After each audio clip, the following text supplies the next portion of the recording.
Oral. Lagi-lagi jawaban Oral membuat Carmen tertegun. Sungguh, Oral tak seperti wanita gila. Beberapa perawat menghampiri Oral dan Carmen. Mereka melihat kejadian yang baru saja. Mereka segera membantu Oral yang semula duduk bersimpuh di rumput. Mereka membawa Oral pergi. Mungkin untuk diobati lukanya. "Mbak tak apa-apa?" Salah satu perawat bertanya pada Carmen. "Saya nggak apa-apa, Sus." "Syukurlah kalau begitu." Si perawat pergi, sedang Carmen masih berdiri di tempat. Ia memperhatikan kepergian Oral di kejauhan. Oral yang tengah dipapa oleh dua perawat memasuki klinik kesehatan. "Sepertinya Mbak Oral sudah..." Carmen tak melanjutkan kata-katanya. Hari berikutnya, pit, pit, pit. Suara jam alarm jam Walker berbunyi. Carmen bangun. Ia refleks meraba di sisi kanannya. Di samping sudah tidak ada Liam. "Dia kemana pagi-pagi buta kayak gini?" gumamnya. Carmen menyibakkan selimut yang semula menutupi tubuhnya. Dia terduduk, lalu menurunkan kedua kakinya dari ranjang tidur. Carmen beranjak. Sambil merapikan baju tidurnya, dia melenggang keluar dari kamar. Carmen mencari keberadaan Liam. Mencari ke seluruh penjuru ruangan. Ternyata ada di dapur. Liam sedang mengoles selai di roti yang ada di hadapannya. Sejak tak ada asisten rumah tangga di sini, Liam selalu sigap membuat sarapan untuk dirinya sendiri, juga untuk Carmen. Tak hanya itu, Liam juga selalu melayani Carmen dalam hal apapun. Ia benar-benar berperan menjadi suami yang baik. Carmen begitu bahagia. Tetapi ada yang mengganjal. Ia dapat melihat Liam melakukannya tanpa dasar perasaan apa-apa.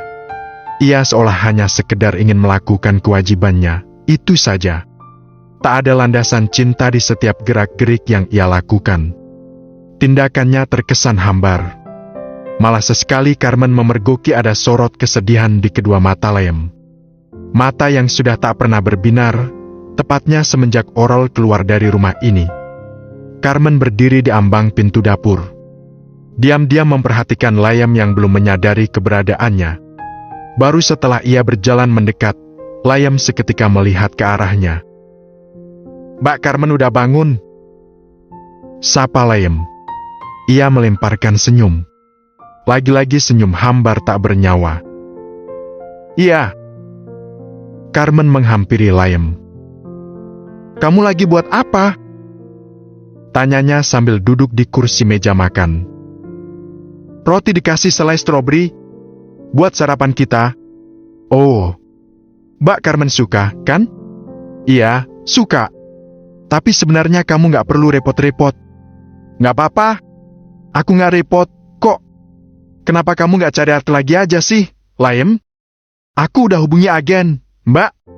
Ini lagi dicariin yang cocok. Yang sesuai kriteriaku." "Oh gitu." Carmen mengangguk-anggukkan kepala. "Ini rotinya Mbak Carmen udah jadi, buruan dimakan." Liam meletakkan roti selai ke hadapan Carmen. "Oke, makasih ya." Setelah roti milik Liam juga sudah jadi, mereka pun konsen menikmati makanan masing-masing. Tak ada obrolan untuk beberapa saat. Carmen sibuk dengan pikirkannya sendiri. Ia kembali teringat kejadian yang kemarin. Saat dirinya menjenguk Oral di RSJ, ia ingin mengungkapkan kecurigaannya. Ingin memberitahu pada Liam bahwa sepertinya Oral telah sembuh. Oral tak lagi gila seperti dulu. "Liam!" Carmen memanggil. "Ya, Mbak." Liam langsung melihat ke arah Carmen. "Aku mau ngasih tahu kamu sesuatu." "Ngasih tahu apa, Mbak?" "Sepertinya Mbak Oral..." "Dert." Tiba-tiba handphone Carmen bergetar. Ucapannya terhenti. "Bentar ya, Liam." Ia pun merogoh benda pipihnya yang ia selipkan di dalam cawet. Ada pesan dari Tukiat. Sang papa mengirimkan beberapa foto lewat pesan singkat. "Lihat, sayang. Papa udah beli sebuah wajan penggorengan. Apa kamu tahu wajan ini buat siapa? Carmen mengernyit. Tetapi kemudian ia mengetik balasan. Memangnya buat siapa, Pak? Buat calon cucu Papa. Buat kado kelahiran anakmu bersama Liam. Deg. Carmen tertegun. Tapi aku kan belum hamil, Pak. Maka dari itu, buruan hamil. Buatkan Papa cucu. Papa udah gak sabar menimang buah hati kalian berdua. Jangan lama-lama, keburu Papa modiar. Carmen menghela nafas. Iya, Pak, aku akan usahakan, balas Carmen. Mau tak mau ia harus mengiyakan keinginan Tukiat. Setelah obrolan itu, Carmen kembali menyelipkan benda pipihnya ke dalam cawet. Ia meneruskan kegiatan makannya. Tadi Mbak Carmen mau ngomong apa? Liam mengingatkan niatan Carmen yang tadi. Carmen tak langsung menjawab. Ia sejenak berpikir. Jika ia mengatakan tentang keadaan Orol yang kemarin ia lihat, pasti setelah itu Liam akan meninggalkannya. Ia belum sanggup. Apalagi setelah baru saja sang papa mengatakan bahwa beliau memiliki harapan besar pada pernikahannya. Harapan untuk segera diberikan seorang cucu. Maaf, Liam. Aku lupa. Aku tadi mau ngomong apa? Akhirnya Carmen berkata seperti itu. Oh ya sudah kalau lupa. Tak apa-apa. Balas Liam. Mereka melanjutkan kegiatan makan. Tapi di tengah-tengah kegiatan itu, handphone Liam giliran yang berdering. Ada panggilan masuk. Ternyata dari sekretarisnya. Halo, Mbak. Ada apa? Sapa Liam. Saya mau ngasih tahu, Mas. Direktur dari PT Serabi Lempit pagi ini mau berkunjung ke perusahaan kita. Bisakah Mas Liam ke kantor sekarang juga? Tentu, Mbak. Sekarang juga aku akan langsung ke sana. Makasih, Mas. Setelah obrolan singkat itu, panggilan dari Rebyong terhenti. Liam beranjak dari tempat duduknya. Mbak, aku berangkat ke kantor sekarang ya. Mbak Carmen nanti ke kantornya naik taksi nggak apa-apa, kan? Pamit Liam. Iya, Liam. Nggak apa-apa. Kamu hati-hati ya. Liam segera pergi dari hadapan Carmen. Ia benar-benar meninggalkan apartemen untuk menuju ke kantor. Kini Carmen pun seorang diri. Meneruskan kegiatan makannya. 10 menit kemudian, ia pun selesai. Ia segera membereskan peralatan makannya. Lalu meninggalkan dapur, masuk ke kamar. Ia berniat mandi. Tetapi saat ia hampir mengambil baju ganti di almari, ia melihat sebuah dokumen tergeletak di atas meja nakas. Carmen meraihnya. Membaca sekilas dokumen tersebut. Ternyata dokumen kerjasama antara perusahaan Gondal Gandul dan perusahaan Serabi Lempit. Carmen ingat nama perusahaan itu. Nama yang tadi disebutkan saat Liam ditelepon oleh sang sekretaris. Gawat! Pasti ini dokumen penting. Aku harus membawakannya ke kantor dia. Gumam Carmen. Ia cepat-cepat mandi. Bersiap-siap. Setelah selesai, ia benar-benar pergi menuju ke perusahaan Gondal Gandul. Perusahaan yang dipimpin oleh Liam. Tok, tok, tok. Sebuah ketukan pintu terdengar. Rebyong masuk ke ruangan Liam. Siang, Mas. Ada yang nyariin Mas Liam. Rebyong berdiri di hadapan Liam yang sedang duduk di bangku kerjanya. Siapa, Mbak? Liam masih konsen menghadap ke arah komputernya. Katanya namanya Ratempik, tapi biasa dipanggil Davina Karamoy. Mampik? Liam seperti tertegun. Karena sejak Orol masuk ke RSG, Ratempik seperti enggan untuk bertemu dengannya. Ratempik memutuskan untuk mengundurkan diri dari pekerjaannya. Ya sudah, Mbak. Suruh dia masuk. Perintah Liam. Baik, Mas. Rebyong keluar dari ruangan Liam. Selang beberapa saat, ada seseorang yang masuk. Dia Ratempik. Sosoknya masih seperti beberapa minggu yang lalu. Masih dekil, hitam, dan bisikan. Ratempik berjalan ke hadapan Liam. Raut wajahnya dingin.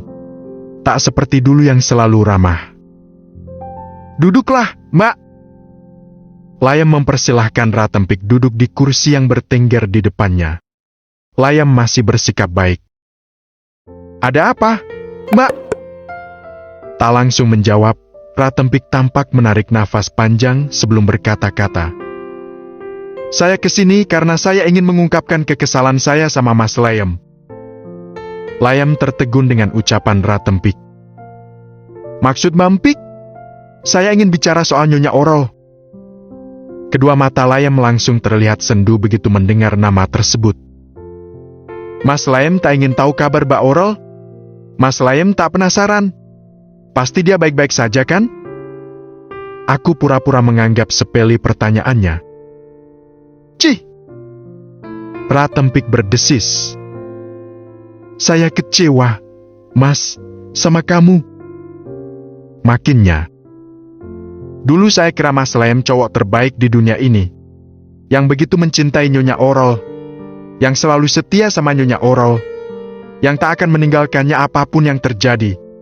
Tetapi ternyata saya salah. Mas Layam juga brengsek seperti kebanyakan laki-laki lain di luaran sana. Mas Layam tak ada bedanya dengan mereka. Kenapa Mbak Empik bilang kayak gitu?" Sahut Layam. "Karena sekarang Mas Layam udah berubah.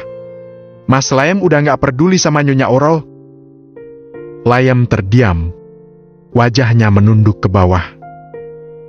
"Sekalipun Mas Layam tak pernah kan menjenguk Nyonya Orol di RSJ, padahal saya berharap, meski Mas Layam tak bisa mengeluarkannya, tapi setidaknya Mas Layam ada buat dia. Setidaknya Mas Layam jangan terkesan meninggalkannya." "Aku terpaksa, Mbak." Lirih Layam. "Maksud Mas Layam? Aku terpaksa berbuat seperti itu. Terpaksa menjauhkan diri dari Mbak Orol." Jelas Layam. "Aku sengaja tak menjenguknya. Walau sebetulnya aku ingin sekali bertemu, ingin sekali melihat wajah dia, mendengar suara dia lagi kayak dulu. Tapi setiap kali aku membayangkan dia berada di tempat itu, hatiku serasa dirobek-robek, Mbak. Aku tak sanggup, aku benar-benar tak sanggup melihat Mbak Orol terkurung, diperlakukan seolah-olah dia manusia yang tak ada harganya." Suara Layam mulai bergetar. Ia sebetulnya begitu berat mengatakannya. "Apa Mbak Empik tahu, setiap waktu aku selalu menyalahkan diriku sendiri. Terutama malam itu. Aku ada di sana ketika mereka membawa Mbak Orol pergi, tapi aku tak bisa menghentikannya. Aku hanya berdiri mematung seperti pecundang, membiarkan dua orang security menyeret dia pergi dengan paksa. Bayangan itulah yang terus menghantuiku. Kadang aku ingin sekali datang, ingin memeluk dia. Tapi lagi-lagi aku tak sanggup. Melihat dia dalam keadaan itu hanya akan mematahkan diriku lebih dalam lagi. Aku takut hanya akan terus terpuruk. Dan aku tak boleh seperti itu. Karena aku juga memiliki tanggung jawab lain, Mbak. Aku masih memiliki Mbak Carmen yang juga harus kubahagiakan. Setidaknya aku harus menjadi suami yang baik untuk dia. Walau dalam keadaan terpaksa. Tapi sungguh, aku sama sekali tak pernah melupakan Mbak Orol. Malah setiap hari aku terus memikirkan dia, meski berusaha aku tepis sekalipun. Dia tetap muncul di dalam pikiranku. Yang pasti, perasaanku masih sama, aku begitu mencintainya. Dan dia masih satu-satunya orang yang ada di dalam hatiku. Belum terganti oleh siapapun. Entah itu Mbak Carmen, atau wanita lain. Dan mungkin sampai kapanpun akan tetap seperti itu." Carmen yang sedari tadi berdiri di balik pintu ruangan Layam, mendengar semua apa yang diucapkan Layam. Mendengar ungkapan hati Layam yang sesungguhnya. Kenyataan yang tentu sangat menyakitkan baginya.